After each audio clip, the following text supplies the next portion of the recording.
귀한 예배 드릴 수 있게 허락해 주셔서 감사합니다. 하루빨리 코로나가 끝나서 모두가 예배 드릴 수 있게 도와주세요. 예수님의 이름으로 기도드렸습니다. 아멘. 우리 이 시간 우리의 마음을 모아 하나님께 예물 드리도록 하겠습니다. 함께 귀한 예물 드립니다. 찬양할게요.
말씀으로 오신 예수님을 찬양합니다. 오늘도 우리에게 말씀으로 오신 예수님을 알게 하시고 우리는 이 말씀을 믿어 우리 모두 구원의 확신을 가질 수 있도록 믿음 허락해 주세요. 지금은 너무나도 어려운 상황에 처해 있습니다. 이럴 때일수록 우리들 스스로가 믿음을 지켜낼 수 있도록 해주시고 굳건한 반석 위에 우리들의 믿음을 다질 수 있도록 도와주세요. 오늘도 우리 친구들 온라인으로 예배드립니다. 하나님을 만나게 하시고 말씀으로 하나님을 바라보고 느낄 수 있도록 축복해 주시옵소서. 귀한 헌금 하나님께 드렸습니다. 우리 친구들을 축복해 주시고 코로나19를 잘 이겨낼 수 있도록 도와주세요. 찬양받기에 합당하신 예수님 이름으로 기도드렸습니다. 아멘. 오늘 우리에게 주시는 하나님의 말씀은 요한복음 4장 46절에서 54절까지의 말씀입니다. 신약성경 149면입니다. 요한복음 4장 46절에서 54절까지의 말씀을 제가 봉독하겠습니다. 예수께서 다시 갈릴리 가나에 이르시니 전에 물로 포도주를 만드신 곳이라. 왕의 신하가 있어 그의 아들이 가버나움에서 병들었더니 그가 예수께서 유대로부터 갈릴리로 오셨다는 것을 듣고 가서 청하되 내려오셔서 내 아들의 병을 고쳐주소서 하니 그가 거의 죽게 되었음이라. 예수께서 이르시되 너희는 표적과 기사를 보지 못하면 도무지 믿지 아니하리라. 신하가 이르되 주여 내 아이가 죽기 전에 내려오소서. 예수께서 이르시되 가라 내 아들이 살아있다 하시니 그 사람이 예수께서 하신 말씀을 믿고 가더니 내려가는 길에서 그 종들이 오다가 만나서 아이가 살아있다 하거늘 그 낫기를 시작한 때를 물은즉 어제 7시에 열기가 떨어졌나이다 하는지라. 그의 아버지가 예수께서 내 아들이 살아있다 말씀하신 그때인 줄 알고 자기와 그 온 집안이 다 믿으니라. 이것은 예수께서 유대에서 갈릴리로 오신 후에 행하신 두 번째 표적이니라. 아멘. 늘품 초등부 친구들, 오늘은 보이지 않아도 믿을 수 있어요 라는 제목으로 말씀을 나누고자 합니다. 여러분, 예수님을 떠오르면 생각나는 것들이 무엇이 있나요? 예수님 하면 구원, 예수님 하면 하나님의 아들이라는 것들이 떠오를 텐데요. 또 예수님 하면요, 가나의 혼인잔치, 물이 포도주로 변하고요. 또 오병이어 사건으로 5,000명을 먹이셨어요. 그리고 죽은 나사로를 살리시며 죽은 자를 살아나게 만드시기도 하죠. 예수님은요, 이처럼요, 아주 위대하신 분이에요. 예수님은요, 하나님의 아들이시기 때문에 모든 걸 해결할 수 있는 능력이 있는 분이십니다. 그래서 우리는 예수님 떠오르면, 또 성경 속 이야기를 떠올리면 예수님께서 행하신 수많은 이야기들이 생각나요. 그리고 예수님께서 행하신 수많은 기적들이 떠오르곤 합니다. 성경 속에서는 이처럼 하나님의 아들이신 예수님께서 놀라운 이야기를 보여주시는 것들이 있는데요. 오늘 이야기도요, 이 예수님께서 행하신 아주 놀라운 이야기가 담겨 있습니다. 우리 그 이야기를 성경을 통해 함께 알아보겠습니다. 예수님께서요, 이제 사마리아를 지나 갈릴리로 가십니다. 제자들과 함께 이제 복음을 전하러 구원의 소식을 알리기 위하여 갈릴리로 나아가는 그때에 어떤 한 사람을 만나게 돼요. 어떤 한 남자를 만나게 되는데 이 남자는요, 왕의 신하라는 사람이에요. 왕의 신하이면서 그 나라의 모든 일들을 하는 사람이에요. 그런데 이 사람이 갑자기 예수님 앞에 나타나는 거예요. 이 왕의 신하는요, 저 멀리서 예수님이 오신다는 소식을 들었어요. 그 사람이 그렇게 대단하다며, 그 사람이 그렇게 위대하다며, 나도 빨리 찾아가 봐야지. 왜 이 남자는 예수님을 찾아갔을까요? 이 사람에게는요, 한 가지 사연이 있었습니다. 바로 몸이 아픈 아들이 한 명이 있었어요. 이 사람은 갈릴리 사람은 아니에요. 이제 그 아들은요, 가버나움에서 몸져 누워 있는데요, 이 아들을 치료하기 위해서 예수님을 찾아서 달려갔어요. 그리고 예수님 앞에 서서 이렇게 이야기합니다. 선생님, 우리 아들을 좀 고쳐주세요. 거의 다 죽게 생겼습니다. 예수님 손길이면 그 아들이 살아날 텐데 제발 저와 함께 가버나움으로 가서 빨리 우리 아들을 고쳐주세요. 갈릴리와 가버나움은 떨어져 있는 동네예요. 예수님이 당장 가서 가버나움으로 갈 수 없었기 때문에 지금 당장 병을 고쳐주는 것을 보여줄 수 없었습니다. 간절하게 하나님의 아들이신 예수님께 매달리는 그 남자에게 예수님은 이렇게 말씀하시는 거예요. 너희들은 꼭 표적과 기적을 보아야만 믿는구나. 병을 고쳐달라고 이야기했는데 왜 이렇게 말씀하신 걸까요? 수많은 사람들은요, 이 하나님의 아들이신 예수님이 이 땅에 오셨다는 소식을 들을 때 기적과 표적을 구했어요. 저렇게 위대하신 분이면 짠! 하고 뭔가 바꿔주겠지? 저렇게 대단하신 분이라면 우리의 삶을 뿅! 하고 바꿔주시겠지. 내가 기대하는 대로 바꿔주시지 않으실까? 우리에게 기적을 보여주시지 않으실까? 우리의 삶을 완전히 뒤바꿔 놓지는 않으실까? 하는 기대감이 있었습니다. 예수님은요, 이 남자에게 이야기하는 거예요. 표적을 구하지 말고 기적을 보지 않아도 믿을 수 있어야 한다. 사람들은 무언가를 볼 때 믿음을 갖게 됩니다. 사람들은 무언가 증거하는 것들을 만나게 될 때 믿게 돼요. 우리가 살아가면서 눈에 보이지 않는 것을 믿기는 쉽지 않습니다.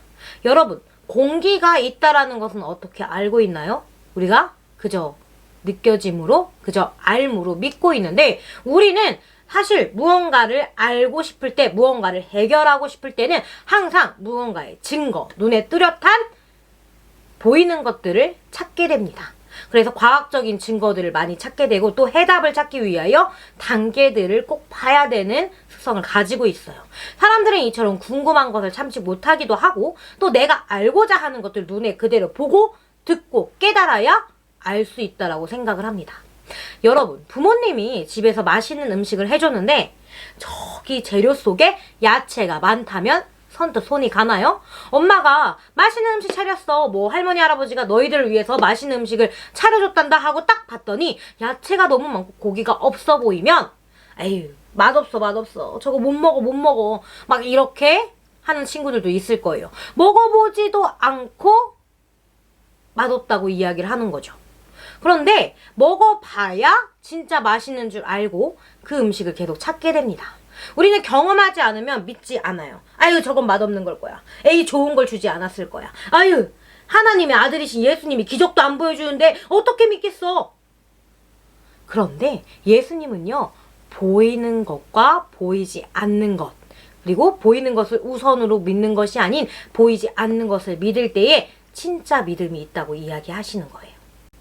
예수님 시대를 살아가는 수많은 사람들은요, 하나님의 아들이신 예수님이 무언가를 보여주길 바랬어요.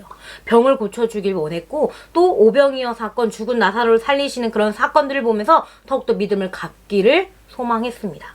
그러나 예수님은요, 이 왕의 신하에게 이렇게 이야기하시는 거예요. 너희들은 도무지 그것을 보지 못하면 믿지 못하는구나. 왕의 신하는 너무나도 간절했어요. 예수님, 우리 아들 다 죽게 생겼다니까요. 아, 빨리 가주세요. 어떻게 하면 좋습니까? 예수님이 보이지 않는 것을 믿어야 된다고 이야기할 때 이 왕의 신하가 간절히 매달렸어요. 이제 예수님이 그 신하에게 이렇게 이야기합니다. 무엇라고 이야기했을까요? 지금 당장 내가 너와 함께 가겠다 라고 하셨을까요? 예수님은요, 당장 가서 그 아들을 고쳐주셔야 될 텐데 이 남자에게 이렇게 이야기합니다. 가라, 너의 아들이 살아있구나 라고 말씀하시는 거예요. 아니, 다 죽게 생겨서 예수님을 찾아왔더니 이게 무슨 소릴까요? 살아있다니, 내가 분명 다 죽어가는 걸 보고 예수님을 쫓아서 왔는데 살아있다고 이야기하시는 거예요. 그런데 이 왕의 신하가 어떻게 하냐면요, 자리를 정돈하고 일어나서 집으로 갑니다. 눈에 보이지 않았어요. 아들이 살아있다라고 말씀하셨지만 무언가 병을 고쳐주러 왔다가 순간이동처럼 예수님이 갔다 오신 것도 아니에요. 그런데 이 왕의 신하는요, 예수님께서 고쳐주실 것을 믿음으로 자신의 집으로 출발합니다. 그때 저 멀리서 종들이 집에서 오는 걸 보는 거예요. 자신의 집으로 돌아가는 길에 자신의 종들이 오는 걸 마주친 거죠. 어떻게 된 일인가 물었더니 아들이 살아났다고 이야기하는 거예요. 이 신하는요, 언제 살아났냐고 물었습니다. 그랬더니 그때가 바로 예수님이 가라고 말씀하신 때였어요. 이 신하는요, 아, 예수님이 고쳐주셨구나. 이 남자는 아, 예수님이 우리 아들을 고쳐주셨구나. 예수님이 말씀하신 믿음이 이것이구나. 예수님이 내 눈앞에서 우리 아들의 병을 고쳐주시진 않으셨지만 말씀으로 가라 하셨고 말씀으로 살아났다 하셨구나. 진짜 내가 그 보지 않아도 믿었을 때에 예수님께서 믿음의 결과를 보여주시는구나 라고 깨닫게 됩니다. 늘품초등부 친구들, 예수님이 우리 눈엔 보이지 않습니다. 그런데 우리는 예수님을 어떻게 믿을 수 있을까요? 우리가 머리로 생각하고 과학적 증거로 따져가며 예수님을 믿는 것이 아니라 보이지 않아도 내 마음 가운데에 예수님을 믿을 때 우리는 구원의 믿음이 우리 안에 있을 수 있습니다. 말씀에서는요, 믿음의 결과, 믿음의 끝을 이렇게 설명하는데요. 우리 말씀에서 무엇이라고 이야기하는지 함께 살펴보겠습니다. 믿음의 결국 곧 영혼의 구원을 받음이라. 베드로전서에는 믿음의 결과, 믿음의 끝, 그것은 바로 영혼의 구원임을 이야기합니다. 하나님을 믿는 것, 예수님을 믿는 것은 우리 영혼의 구원을 위함이에요. 그런데 사람들은요, 보는 것을 믿고 싶어 해요. 경험하는 것을 믿고 싶어 합니다. 하지만 우리는 지금 예수님을 만날 수 없어요. 예수님을 느낄 수 없어요. 예수님과 마주칠 수 없어요. 그런데 우리가 믿을 수 있는 것은 무엇일까요? 바로 하나님의 말씀을 볼 때예요. 하나님의 말씀을 보고 깨달을 때에 우리는 예수님을 믿게 됩니다. 이스라엘 백성들, 특히나 예수님 시대의 사람들은요, 예수님을 눈앞에 두고도 보이지 않을 때에 온전한 믿음을 갖지 못했습니다. 예수님이 무언가 기적을 베풀어 주시고 예수님 무언가 표적을 보여주셔야만이 아, 하나님의 아들이구나 이야기했어요. 그래서 예수님이 이야기하시는 겁니다. 너희들은 표적과 기적을 보아야만 믿는구나. 그러나 내 말을 온전히 믿을 때에 이 믿음의 결과가 바로 영혼 구원임을 예수님이 이야기하시는 거예요. 보이지 않는 것을 믿는 것, 그리고 보이지 않는 것을 믿음으로 하나님의 말씀에만 의지하며 나아갈 때에 그의 삶에 구원이 있음을 이야기합니다. 이 왕의 신하는요, 예수님의 말씀, 예수님이 가라 하신 말씀, 예수님이 아들이 낳았다 하시는 말씀만 붙잡고 의지했을 때에 아들이 병을 고침받았고, 또 그것으로 인하여 온 가족이 구원을 받았습니다. 그것으로 인하여 온 가족이 예수님을 믿는 믿음을 가지게 됩니다. 눈에 보이는 기적, 눈에 보이는 표적으로 믿음을 가진 것이 아니라 그저 예수님이 말씀하신 것을 듣고 순종하며 나아갈 때에 믿음의 결과를 볼 수 있게 됩니다. 늘품초등부 친구들, 우리는 예수님을 눈으로 볼 수 없습니다. 예수님을 만날 수 없습니다. 그러나 우리가 예수님을 믿을 수 있는 것은 바로 하나님의 말씀을 붙잡고, 예수님께서 이 땅에 오셨고 예수님께서 보이지 않는 것을 믿는 믿음이 가장 크다고 말씀하신 것을 나도 지켜 행해야겠다라고 생각할 수 있어야 합니다. 예수님 시대 때는 알지 못했지만 우리는 이제 하나님의 말씀을 통해서 예수님이 진짜 하나님의 아들이신 것을, 또 예수님이 우리 때문에 십자가 지신 그 사실을 알 수 있어요. 그런데 내 눈에 보이지 않는다고 내 삶의 모든 것을 짠 하고 해결해 주지 않는다고 해서 예수님 진짜 있는 거 맞을까? 예수님 진짜 우리를 바라보고 계신 게 맞을까? 그렇다면 나는 하나부터 10까지 힘든 것이 없어야 되는 게 아닐까? 라고 생각할 수 있어요. 하지만 예수님께서는요, 자신의 말씀을 붙잡고 예수님 온전히 의지하는 사람일 때에 우리가 예수님의 능력과 힘을 이어받아 살아갈 수 있음을 이야기합니다. 왕의 신하가 보지 않아도 예수님께서 아들을 고쳐주실 것을 믿음으로 고백하며 순종했던 것처럼 우리 또한 보이지 않아도, 느낄 수 없어도, 내가 당장 하나님을 마주할 수 없어도 내 마음으로 예수님을 믿을 때에 우리는 영혼 구원에 이를 수 있습니다.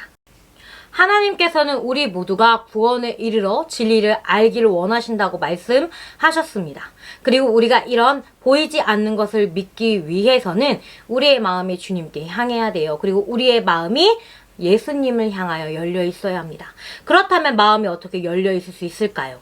바로 말씀을 붙잡고 깨달을 때예요. 말씀에 의지할 때예요. 왕의 신하가 가라라고 말씀하신 예수님의 말에 순종한 것처럼 우리도 하나님의 말씀을 듣고 배우고 깨달아 내 마음속에 성령 하나님과 함께 보이지 않아도 예수님을 믿을 수 있어요. 보이지 않아도 하나님의 자녀가 될래요. 보이지 않아도 믿음을 외치고 보이지 않아도 예수님께 향한 나의 마음을 고백할 때에 예수님 우리와 함께 하실 수 있습니다. 늘품초등부 친구들, 나의 삶의 왕의 신하처럼 어려운 순간들이 있지 않았나요?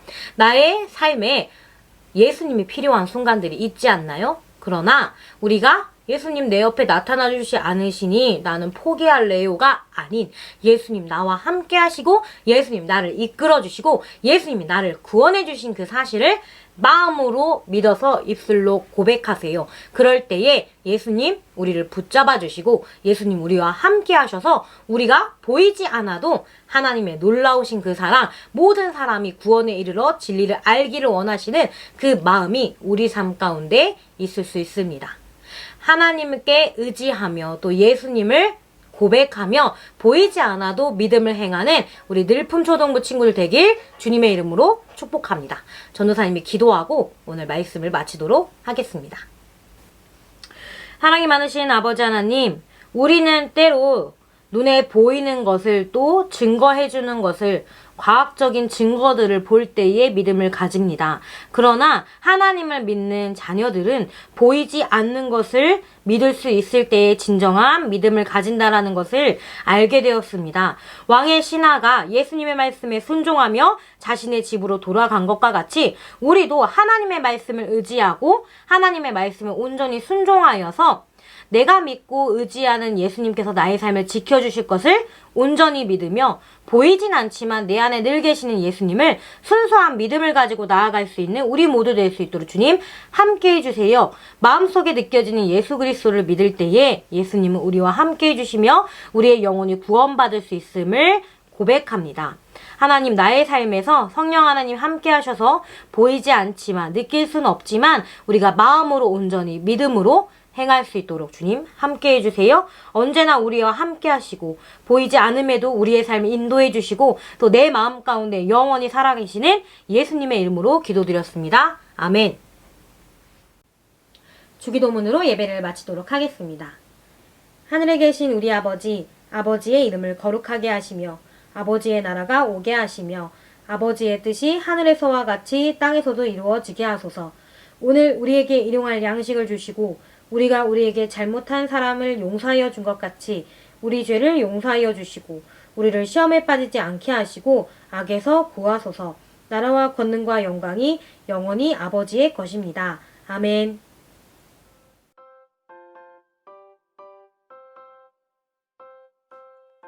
하이 주도모 친구들, 한 주간 잘 지냈나요?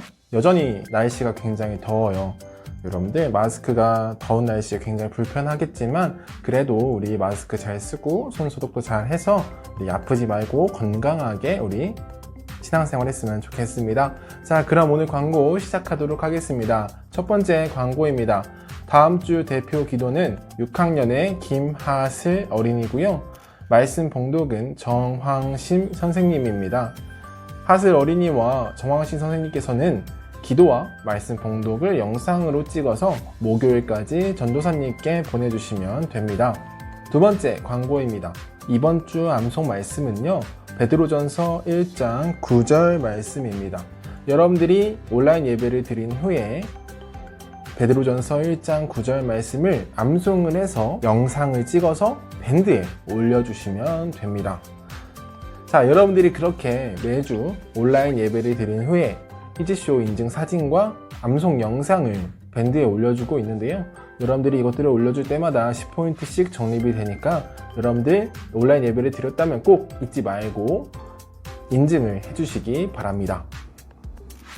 자, 여러분들 코로나가 아직도 잠잠해지지 않고 있어요. 여러분들 밖에 나갈 때는 꼭 마스크, 앞에서 말했던 것처럼 마스크랑 손소독 꼭 철저히 해주시고요. 웬만하면 타 지역으로 이동은 자제해 주시기 바랍니다. 다섯 번째 광고입니다.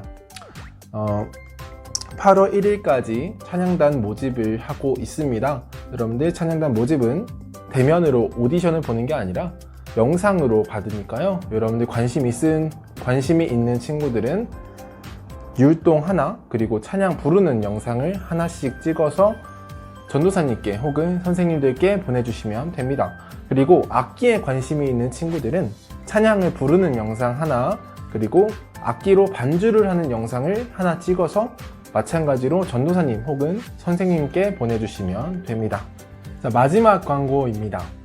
7월달 생일 축하인데요. 7월 생일인 친구는 총 3명입니다. 바로 임하민, 지건우, 이기현 이렇게 3명의 친구가 7월달에 생일을 맞았습니다. 우선 3명의 친구들 정말 7월 생일 진심으로 축하드립니다. 자, 그리고 초등부에서 여러분들을 위해 준비한 선물은 오프라인 예배를 나오는 친구들에게는 직접 전달해 드릴 예정이고요. 혹시 코로나 때문에 오프라인 예배를 나오지 못하고 온라인 예배만 드리는 친구들에게는 택배를 이용해서 선물을 전달할 예정입니다. 여러분들 다시 한번 생일 축하드리고요. 7월 한 달 동안 정말 여러분들에게 좋은 일들만 가득하기를 바라겠습니다. 축하합니다. 자, 그럼 오늘 광고는 여기까지고요. 한 주간도 여러분들 아프지 말고 건강하게 잘 지냈으면 좋겠습니다. 자, 그럼 우리는 다음 주에 만날게요. 다음 주에 만나요. 안녕.